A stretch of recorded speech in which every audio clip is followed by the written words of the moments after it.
Better for lats than pull-ups? Well, this exercise might just be. In today's YouTube video, I'm going to be sharing with you some of my best tips of how to perform rack chin-ups and some awesome techniques towards the end of this YouTube that really are kind of like my favorite techniques to incorporate to maximize their effectiveness. So come join in, have a look at what I've got in store for you and learn how to perform this awesome exercise.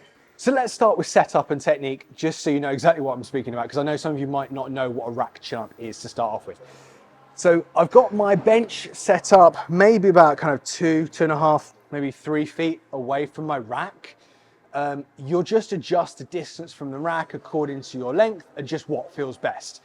You'll know the distance that it needs to be once you set up and just adjust it. I prefer to do this with a slightly inclined bench and the bench set up lengthways. Some people like to have the bench kind of the other way around, kind of 90 degrees to kind of your position. I personally prefer that slight incline because it means you can hook your feet on the top. Whereas if you're the other way around, I tend to find people cheat a little bit more. So that's my recommendation. Now my bar here is set up to height where if I'm sat on the floor, my butt's on the floor, I can just about grab it with my fingertips. So when I'm set up in that chin up position, I'm not having my butt touch the floor every single time. Or if I do, it's like a really soft graze on the floor, all right? So that's my setup. Execution. Now, from here, all I'm gonna do is grab that bar with an underhand grip, hook my feet on here, and automatically you're gonna notice my butt is as close to the floor as I can get it. So I'm not up here, I'm not in a horizontal position. I've really got my butt close to the floor. So I'm trying to create a position as close as possible to a chin up where it's more of a vertical line. And that's what I mean by having the bench set up with the back of it up. It means I can hook my feet up, I can kind of relax my hips down towards the floor, and I can just grab that bar and get locked in. So, grab the bar, heels up, get locked in, show my butt off towards the floor, and all I'm gonna do is use my arms, not my feet, my arms, to drive my chin over the bar, and then get that full length in your lats at the bottom, just allowing that scapula, that shoulder blade, just to kind of glide up that rib cage just a little bit. So we're really kind of stretching those lats out. So we're here to here, full length, here to here.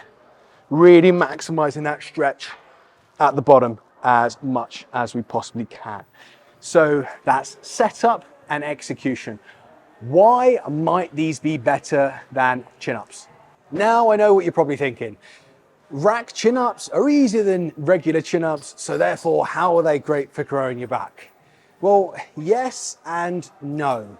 First off, give them a try, then come back to me and tell me that they're easier than regular chin-ups. What you actually find is that although your feet are somewhat in a position where you can use them, providing that your technique is correct and you're not using your feet, and obviously setting your feet up high on a bench doesn't allow you to use them as much, then actually you are lifting a lot of your body weight when it comes to these. So the weight that you're lifting isn't that much less than a regular chin-up. So that's the weight that you're lifting, right? There are obviously ways to increase the weight, and we'll go into that in a short while, and variations that we can use with these rack chin-ups. But weight isn't too much different, and there are ways to increase weight on both a regular chin-up as well as a rack chin-up. So what about the technique difference? And what about the technique difference makes it an effective exercise for growing your back? Well, chin-ups are more of like a performance-focused exercise. They're great for growing your back because you're focused on lifting more over time. They're a pretty comfortable exercise to do. You can put some weight around your hips on a dipping bell. You can grab a dumbbell between your knees. You can have lots of fun in trying to progress your chin-ups, and hence you will grow just as a result of that. However, what you'll probably find by doing chin-ups is that you just fail when you fail. There's no focus on the muscles that you're actually trying to target. When it comes to building a bikini-ready physique, then we're carving your body, and we want to be carving it out, building that lean muscle in a very specific way. And that's where rack chins come in handy. The position that it puts you in really allows you to focus a lot more on the muscles that you're trying to work, rather than just thinking about it as an exercise where you're trying to get as many reps as you can or lift as much weight as you can. You're putting yourself in a position where you're really able to focus on stretching those lats fully, or if you want to engage your arms, you can engage your arms more. You can shift your technique around just a little bit. So you have that advantage in that you have the extra mind-muscle connection and that targeted focus when you're doing a rack chin-up. Another reason, and this is unique in a rack chin-up compared to a lot of other exercises that work your lats, if we think about where your lats originate and insert, if we change the position of our pelvis, so if we posteriorly tilt our pelvis because of where our lats attached onto, then basically what we're doing is we're allowing some more length in our lats. So that basic kind of, and I use it all the time, that cock up position that we're achieving at the bottom of this exercise because of that kind of that natural position that it pulls us into, it allows us to get more length in our lats and more stretch at the bottom of this versus a regular pull up or even a lat pull down where your spine and your pelvis are kind of in more of a neutral position. So there is that unique advantage that these do provide. I know that you guys get bored with me talking at you for a long period of time. So let's dive into how you can kind of progress this exercise as well as some different variations. And then remember, we've got those intensity techniques that I'm going to be sharing with you towards the end as well. But just remember, are these better than chin-ups? Well, I would argue for certain people, yes, they are. They will build your back in a more precise way. That doesn't mean chin-ups are a bad exercise. They can be incorporated. I do incorporate them into my clients' training, but these are excellent as well. Alternative number one, you can use an overhand grip with these. So instead of using that underhand grip, you can use an overhand grip. So I've got slightly kind of wider than a shoulder's width grip here. So all I'm going to do is feet in that hook position. I've got my hip down towards the floor. You can probably notice as I'm doing this, that pelvic tilt at the bottom as well. So have a look at that. That was mentioned a second ago. But I'm here, I'm overhand. I'm doing the exact same thing, chin over bar, trying to get a lot more of a stretch. So that's a good variation if you're trying to target your lats, as well as I kind of like it for that teres major, those baby lats as well. I do, however, tend to prefer an underhand grip for a chin up to target your lats, but overhand grip can be a great option as well. You can go narrow, you can go wide, you can even go super narrow if you really want to hammer your arms, your forearms, then you can go with a really narrow grip and focus on your arms doing most of the work. So that's that kind of brachialis, that brachioradialis you're working here. So also great as an arms builder if you want kind of something a little bit different in there. Variation number two, we're using some angles 90. So you can use angles 90, I've got them attached here. I also quite like these. Banana grips from Bear Grips, no affiliation. They're a slightly cheaper option than angles 90, but I'll show you with the angles 90. The advantage to using something like these is that you've got a little bit more kind of free motion in your shoulders. So you can naturally move with a path that joint actually likes. So there's no kind of molding that joint to kind of the fixed motion of a machine or a barbell or anything like that. So what we can do, we can still have either our underhand or overhand grip, but your elbows will naturally kind of move, your wrists will naturally move as is comfortable really. So we're here, and I'm just gonna go neutral to start off with, drive those elbows down, and then get my chin as high as I can. You can also go an underhand grip, or obviously an overhand grip, or you can even rotate if you want to, as you come towards the top. Now, obviously, you might change the width of those angles 90, you might put them in a little bit narrower, out a little bit wider, but the advantage to those is just that little bit more kind of free movement that you have as well. The disadvantage, one thing I don't like, is that obviously it takes your chin further from the bar, so you're never getting your chin over the bar. It's just more of a head screw than anything else, because I like to see that my chin's going over the bar. But again, really great option. They're a bit of a shoulder saver, elbow saver if you do have some. How to make it harder. So I'm going to show you 3 ways I like to make it harder by adding a load. There are other options and I'll go into it when we get there. So number 1 is to use a plate. So all of these we're just going to add across our hips. So I would advise that you put the plate on first before you put your feet up. So plate goes here, obviously this is quite a large plate, and then you kind of struggle to get your feet in position, and then you grab here. As you can see, it's not the easiest one to get into, but now you're in position and you can perform your movement, okay? Now that's one option. I'll be honest, it's a bit of a pain in the ass. It's a bit of a struggle. I personally prefer something a little bit less clunky, a little bit smaller. So another option is to use a dumbbell. So dumbbell across your hip. You can get in position, get your feet up.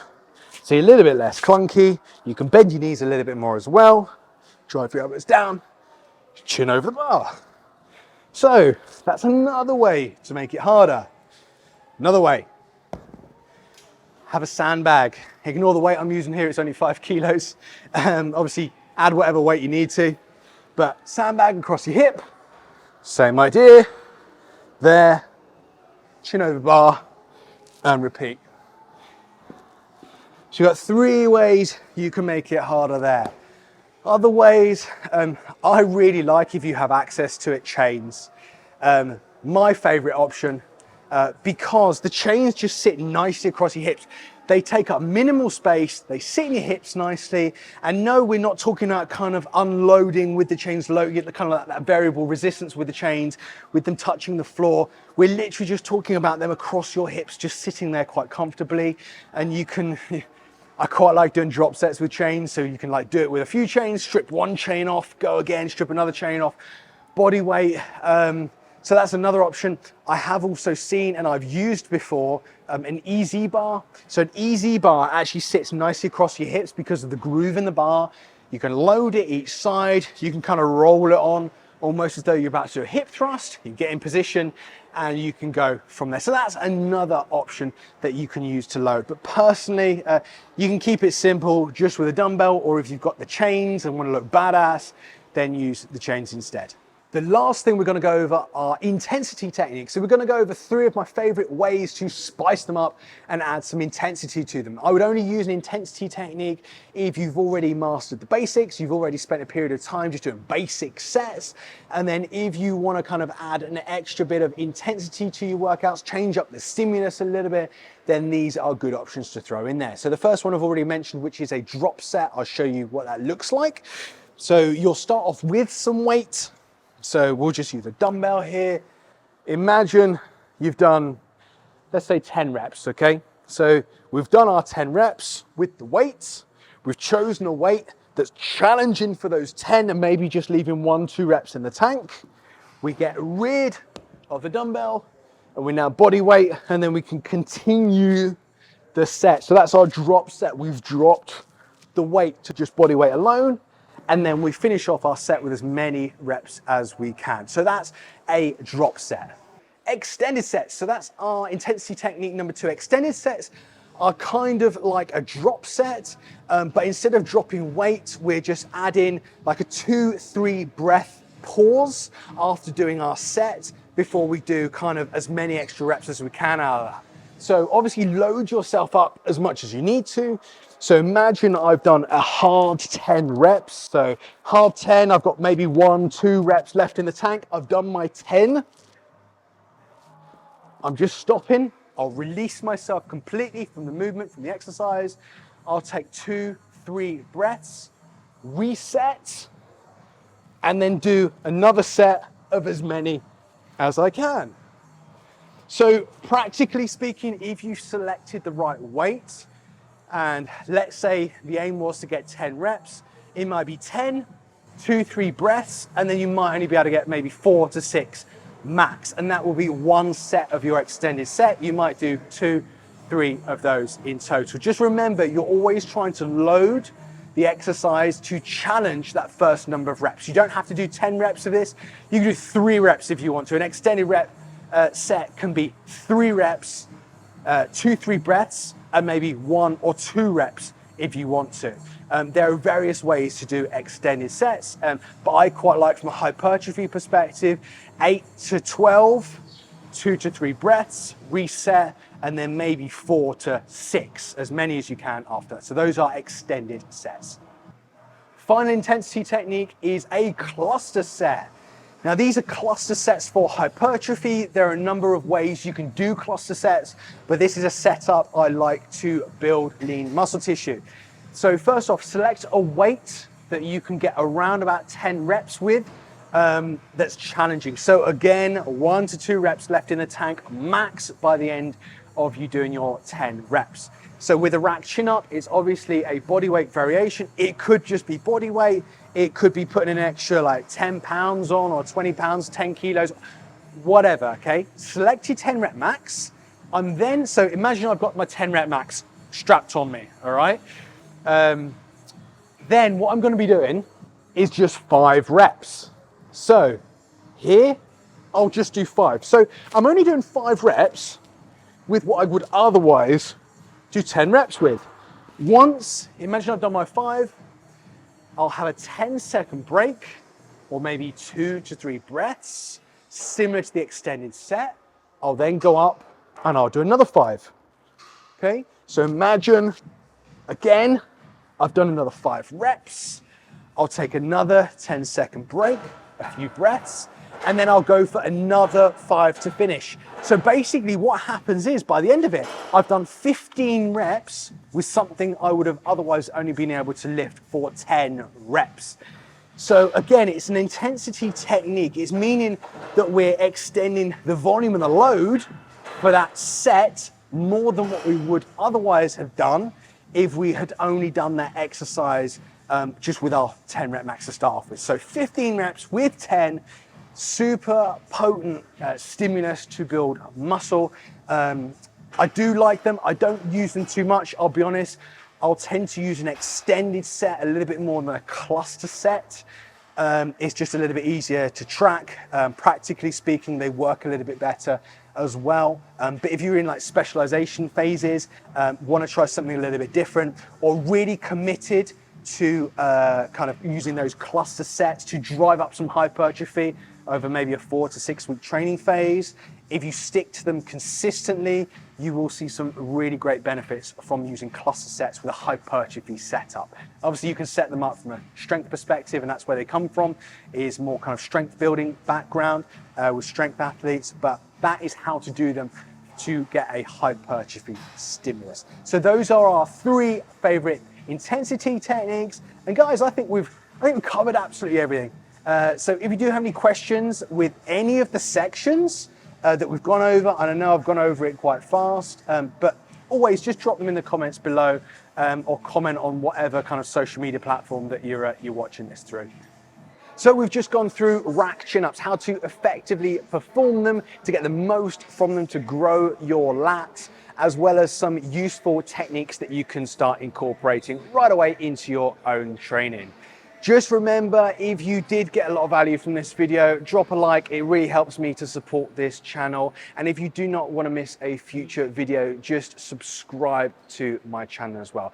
And remember, I know it's completely unrelated to lats, but my glutes and hamstrings training plan and guide is out now. That also covers all your upper body training as well. It's an 8-week plan and guide to grow your glutes and hamstrings, but also there's some lats focus exercises in there as well. I'll drop the link in the description below. We'll speak soon, and have a good rest of your week.